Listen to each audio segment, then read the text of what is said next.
Let me tell you how I shot the cover of the New York Times magazine, Walking New York.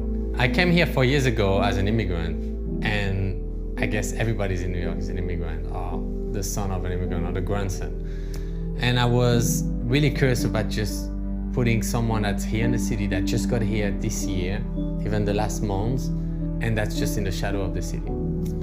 And that's how we got to Elmar, who's 20 years old, who comes from Azerbaijan. He's a waiter working in Brooklyn, and he just arrived less than a year ago. Basically, when I met him the first time, I just asked him to walk. I was like, let's go outside and let's walk together. And he had this thing when he walked that was just, you know, this regular guy that I just saw maybe a few times.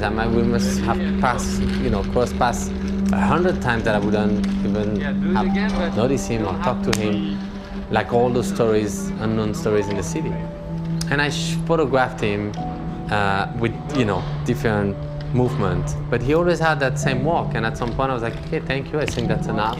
And then we started printing, and then we had friends coming, volunteers, people from my studio, started cutting all those papers and like connecting. This is part A, this is part B, this should go here, then we have to reprint. It's like a huge puzzle.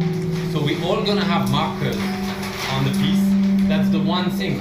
Tomorrow, whatever happens, because it's gonna be in the middle of the night, when you see that marker doesn't match, you can tell everyone's going to be responsible of one part, but even if it's not your part and you feel like there's something that's not connecting, we keep an eye for everybody basically. And then we started organizing the pasting, which the beginning is really important because that's the moment where you're going to align everything. And so we started by the right foot, and we were all very focused, because if you miss that first beginning, then the whole pasting could just go sideways and continue to the street, because there's no way you correct all your hundreds of strips after.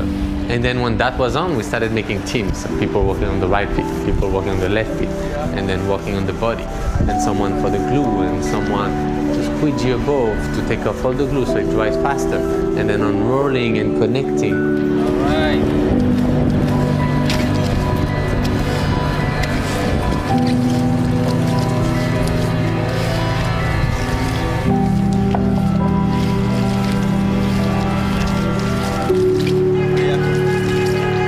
So it's a teamwork, and what I love about it is in every pasting that I've been doing is that it connects people.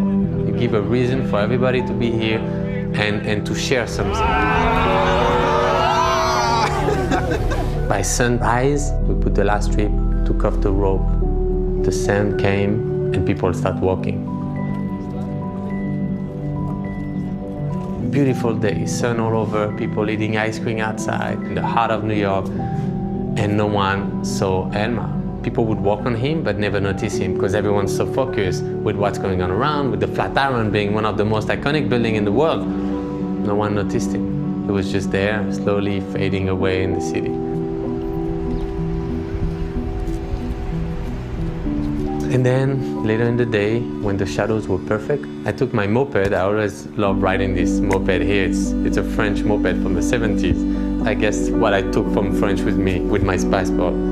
And I ride to the heliport. And I just got strapped on outside the helicopter. And in a couple of minutes, here I was. And I remember I started seeing the face appearing between buildings, and then his legs, and I was like above it. And I was like, whoa.